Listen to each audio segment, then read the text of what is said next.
ഇതുവചനം തിരുവചനം മുക്തിദായക വചനം എൻ ഹൃത്തിൽ ഫലമേകും ജീവദായക വചനം.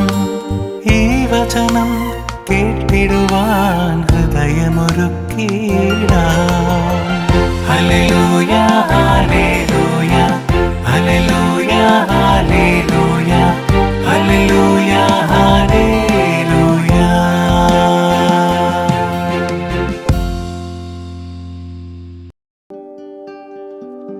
ഈശോമിശിഹായ്ക്ക് സ്തുതിയായിരിക്കട്ടെ.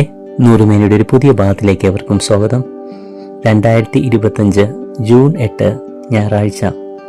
ഇന്ന് ആഗോള കത്തോലിക്ക ലോകം പെന്തക്കോസ്ത് തിരുനാളായിട്ട് ആഘോഷിക്കുകയാണ്. ദൈവത്തിൻ്റെ ആത്മാവ് മനുഷ്യമേൽ വന്ന് ആവസിക്കുകയും ലോകം മുഴുവൻ ക്രിസ്തുവിന് സാക്ഷ്യം നൽകുവാനായി സഭയെയും അപ്പോസ്തലന്മാരെയും ക്രിസ്തു സാക്ഷികളെയും ഒരുക്കിയ തിരുനാളിൻ്റെ വലിയ അനുഗ്രഹം. ഈ ദിവസം നമുക്ക് പ്രാർത്ഥിക്കാം. പരിശുദ്ധാത്മാവെ, ഞങ്ങളിൽ വന്ന് നിറഞ്ഞ് ഞങ്ങളെ നവീകരിക്കണമേ എന്ന്. ഇന്നത്തെ പ്രതിവചന സങ്കീർത്തനത്തിൽ നമ്മൾ വളരെ മനോഹരമായിട്ടുള്ള ഒരുപാട് ചിന്തിക്കുവാൻ നമുക്ക് വക നൽകുന്ന ഒരു വലിയ സത്യത്തെക്കുറിച്ച് കേൾക്കുന്നുണ്ട്. കർത്താവെ, അങ്ങയുടെ അരൂപി അയച്ച് ലോകത്തിൻ്റെ ഭൂമിയുടെ മുഖം നവീകരിക്കണമേ എന്ന്. ഇതൊരു വലിയ ഒരു ആഗ്രഹമാണ്. എല്ലാവരും മനുഷ്യൻ്റെയും വലിയ ആഗ്രഹമാണ്. തിന്മകളിൽ നകന്ന് പരിശുദ്ധാത്മാവിൽ നിറഞ്ഞ സ്വയം നവീകരിക്കപ്പെടുക എന്നുള്ളത്. ഈ നവീകരണം 3 മേഖലകളിൽ നമുക്ക് സാധ്യമാക്കേണ്ടതുണ്ട്. സഭയിൽ ദൈവിക പുണ്യങ്ങൾ എന്ന് പറഞ്ഞ് 3 കാര്യങ്ങൾ നമ്മളെ പഠിപ്പിക്കുന്നുണ്ട്. അത് ഒന്ന് വിശ്വാസം, രണ്ടാമത്തേത് പ്രത്യാശ, മൂന്നാമത്തേത് സ്നേഹം. ഈ ദിവസം പ്രത്യേകമായിട്ട് നമ്മൾ പ്രാർത്ഥിക്കുന്നത് ഈ 3 തരങ്ങളിലുള്ള നവീകരണമാണ്. ഒന്നാമത്തേത് വിശ്വാസത്തിൻ്റെ ഒരു വലിയ നവീകരണം നമുക്ക് ആവശ്യമാണ്. ഈ കാലഘട്ടത്തിൽ വിശ്വാസത്തിൻ്റെ നവീകരണം ഏറ്റവും ആവശ്യമാണ് എന്ന് പറയുന്നത് എന്തുകൊണ്ടാണ്? ഒരു കുഞ്ഞും അപ്പച്ചനും കൂടെ കളിക്കുകയാണ്.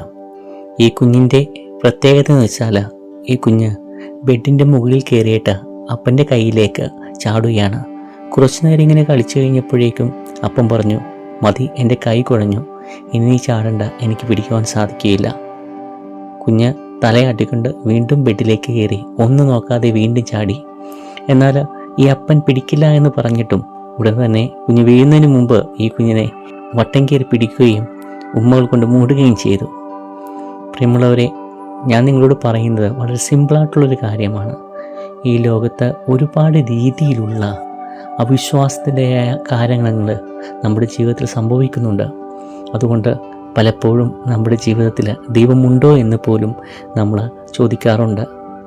വലിയ ചിന്തകനായ ഫ്രെഡറിക് നീഷയാണ് പറഞ്ഞത്, ഗോഡ് ഈസ് ഡെഡ് എന്ന്, ദൈവം മരിച്ചുപോയി എന്ന്. എന്നാൽ നമ്മുടെ വിശ്വാസം നമ്മളോട് പറയുന്നു, നമ്മുടെ ഓരോ വീഴ്ചകളിലും നമ്മളെ പാലിക്കുവാനായി, നമ്മുടെ കരുതലോടെ മുന്നോട്ട് നയിക്കാനായി ദൈവം നമ്മുടെ കൂടെയുണ്ട് എന്ന്. രണ്ടാമതായിട്ട് പ്രത്യാശയുടേതായിട്ടുള്ള മേഖലയിൽ നമ്മൾ നവീകരിക്കപ്പെടണം. ഒരിക്കൽ സമർപ്പണ ജീവിതം നയിക്കുന്ന ഒരു വ്യക്തിയുമായിട്ട് സംസാരിച്ചപ്പോൾ അദ്ദേഹം തൻ്റെ സാധാരണക്കാരനായ ഒരു കൂട്ടുകാരനോട് പറയുകയാണ്, ഒരുപാട് ബുദ്ധിമുട്ടുകൾ, ഒരുപാട് ടെൻഷൻ ജീവിതത്തിൽ നടക്കുമ്പോൾ ചിലപ്പോൾ ഒരു സമർപ്പണ ജീവിതം നയിക്കുന്ന വ്യക്തിയായിട്ട് പോലും എങ്ങനെയെങ്കിലും ജീവിതം അവസാനിപ്പിച്ചാൽ മതി എന്ന് തോന്നിയിട്ടുണ്ട് എന്ന്.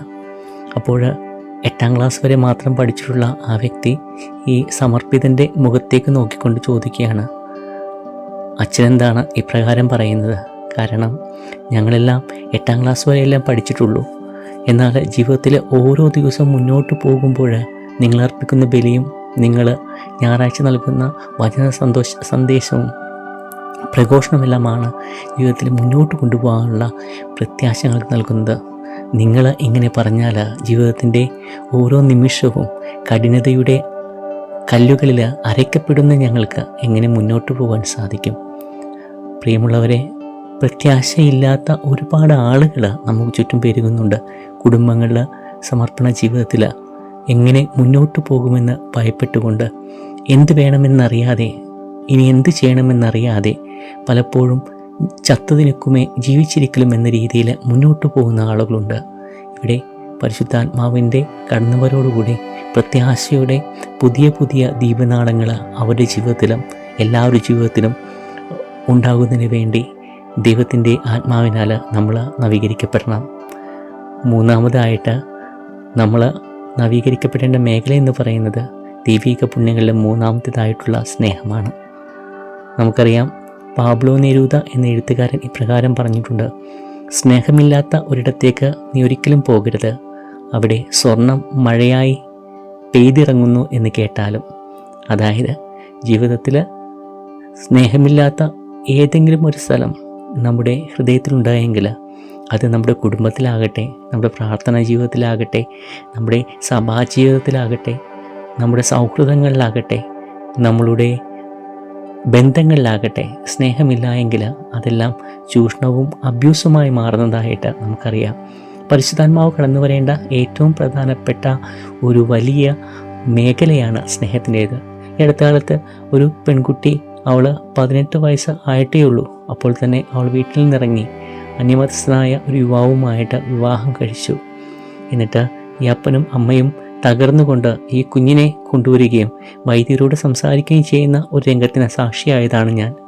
അപ്പോൾ ഈ അപ്പനും അമ്മയും പറയുകയാണ്, അവർക്ക് കുഞ്ഞുനാൾ മുതൽ ഈ കുഞ്ഞിന് കൊടുത്ത കാര്യങ്ങളുടെ കണക്കുകൾ, വലിയ വിദ്യാഭ്യാസം ഒന്നിനും കുറവില്ലാതെ ഏകപുത്രിയെ വളർത്തിയത്. എന്നിട്ടും ഇവളെന്തിനാണ്, എന്നാൽ നമ്മുടെ സ്റ്റാറ്റസിനോ നമ്മുടെ ജാതിക്കോ നമ്മുടെ മതത്തിനോ ചേരാത്ത ഒരുവൻ്റെ കൂടെ ഇറങ്ങിപ്പോവുകയും സമൂഹത്തിന് മുമ്പിൽ ഞങ്ങളെ നാണം കെടുത്തുകയും ചെയ്തത് എന്ന് ചോദിക്കുന്നുണ്ട്. ഒരുപാട് കുറ്റപ്പെടുത്തൽ കേൾക്കുമ്പോൾ ഈ കുഞ്ഞ് തലതാഴ്ത്തി നിൽക്കുകയാണ്. അവളുടെ കണ്ണിൽ നിന്ന് കണ്ണീര് ധാരയായിട്ട് ഒഴുകുന്നുണ്ട്. പക്ഷേ സംഭാഷണങ്ങൾക്കിടയിൽ അവൾ ദേഷ്യപ്പെട്ടുകൊണ്ട് അല്ലെങ്കിൽ പൊട്ടിത്തെറിച്ചുകൊണ്ട് അലറിക്കൊണ്ട് അവൾ പറയുന്നൊരു കാര്യമുണ്ടോ: എല്ലാം തന്നിട്ടും അപ്പനും അമ്മയും എന്നെ സ്നേഹിച്ചതായിട്ട് എനിക്ക് തോന്നിയിട്ടില്ല എന്ന്. അപ്പനും അമ്മയും സ്നേഹിച്ചത് നിങ്ങളെ മാത്രമാണ്. എൻ്റെ ജീവിതത്തിൽ എനിക്ക് നല്ല കൂട്ടുകാരില്ല, എൻ്റെ ജീവിതത്തിൽ എന്നെ വഴി നടത്താനായിട്ട് നല്ല സുഹൃത്തുക്കളില്ല. ജീവിതത്തിൽ അടച്ചിട്ട മുറികളിലും ഒറ്റപ്പെട്ടു നൽകുന്ന വലിയ വീടുകളും ഞാൻ എൻ്റെ ബാല്യവും കൗമാരവും കഴിഞ്ഞു പോയത് ഓർക്കുകയാണ്. എന്നിട്ട് പറയുകയാണ്, എല്ലാം എനിക്ക് തന്നു എന്ന്. ഒരു പക്ഷേ അപ്പൻ്റെയും അമ്മയുടെയും വലിയ കരുതലിനെ ആ കുഞ്ഞ് തെറ്റിദ്ധരിച്ചാകാം. പക്ഷേ ആ കുഞ്ഞു പറഞ്ഞ വാക്കുകളിൽ ഒരു കാര്യമുണ്ട്: നമ്മുടെ സ്നേഹമെന്ന് വെച്ചാൽ പലപ്പോഴും വ്യക്തികളെ പൂട്ടിയിട്ടുകൊണ്ട് പറക്കുവാൻ ചിറകുകളുണ്ടായിട്ടും പറന്നു പോകാത്ത പക്ഷികളാണ് നാം എന്ന് ഏതോ ഒരു കവി പറഞ്ഞത് ഓർമ്മയിൽ വരികയാണ്. സ്നേഹമെന്നുള്ളത് ഒരു പക്ഷേ നമ്മുടെ അധികാരവും അധീശത്വവും കാണിക്കാനുള്ള ഒരു കാര്യമാക്കി നമ്മൾ മാറ്റാറുണ്ട്. സ്നേഹമെന്ന് വെച്ചാൽ അത് പൗലോസ് അപ്പോസ്തലൻ കൊരിന്ത്യർക്ക് എഴുതിയ 13-ാം ലേഖനത്തിൽ പറയുന്ന പോലെ ദീർഘക്ഷമയും കാരുണ്യമുള്ളതാണ്. അത് ഒന്നും ആവശ്യപ്പെടുന്നില്ല, ഒന്നിനെയും നശിപ്പിക്കുന്നില്ല, ഒന്നിനെയും തകർക്കുന്നില്ല എന്നെല്ലാം പൗലോസ് അപ്പോസ്തലൻ സ്നേഹത്തെക്കുറിച്ച് വ്യാഖ്യാനിക്കുമ്പോൾ നമ്മുടെ ജീവിതത്തിൽ സ്നേഹമെന്ന് കരുതി നമ്മൾ കാണിക്കുന്നതെല്ലാം അധികാരമാണെന്ന് തിരിച്ചറിയേണ്ട ഒരു അവസരം കൂടി എല്ലാവർക്കും ഉണ്ട്. ഒരു വൈദികനാകട്ടെ തന്നെ ഏൽപ്പിച്ചത് ജനത്തോട് എങ്ങനെയാണ് പെരുമാറേണ്ടത് എന്ന് പഠിക്കേണ്ടത് പരിശുദ്ധാത്മാവിൻ്റെ ആ ഒരു കൃപയാലാണ്. പരിശുദ്ധാത്മാവ് നിറഞ്ഞു കഴിയുമ്പോൾ ജീവിതം പലപ്പോഴും അത് നവീകരണത്തിന് വിധേയമാകുന്നതായി നമുക്ക് തോന്നും. പ്രിയമുള്ളവരെ, ഈ 3 കാര്യങ്ങളിലേക്കാണ് ഈ പെന്തക്കോസ്ത് തിരുനാളിന് നമ്മൾ പരിശുദ്ധാത്മാവിനെ വിളിക്കേണ്ടത് എന്ന് എനിക്ക് തോന്നുന്നു. ഈ ദൈവിക പുണ്യങ്ങളിൽ നമ്മൾ വളരുകയാണെങ്കിൽ, വിശ്വാസത്തിലും പ്രത്യാശയിലും സ്നേഹത്തിലും നമ്മൾ വളരുകയാണെങ്കിൽ, നമ്മുടെ ജീവിതത്തിലുണ്ടാകുന്ന എല്ലാ പ്രശ്നങ്ങളെയും നമുക്ക് അതിജീവിക്കാൻ കഴിയുമെന്ന് ഞാൻ ഉറപ്പായി വിശ്വസിക്കുന്നു. ഈ പെന്തക്കോസ്ത് തിരുനാളിൻ്റെ എല്ലാവിധ ആശംസകളും നേരുന്നതിനോടൊപ്പം തന്നെ ഈ 3 മേഖലകളിൽ നമുക്ക് വളരാനും കൃപയിൽ നിറയുവാനുള്ള കൃപ നമുക്ക് ഈശോയോട് ചോദിക്കാം. ഈശോയെ, നിൻ്റെ പരിശുദ്ധാത്മാവിനെ അയക്കണമേ. നിൻ്റെ പരിശുദ്ധാത്മാവിനെ അയച്ചുകൊണ്ട് ഭൂമിയുടെ മുഖം നവീകരിക്കുമ്പോൾ എൻ്റെ ജീവിതത്തിൻ്റെ വിവിധ മുഖങ്ങൾ നവീകരിക്കണമേ. ആമേൻ. ഹല്ലേലൂയ, ഹല്ലേലൂയ, ഹല്ലേലൂയ, ഹല്ലേലൂയ.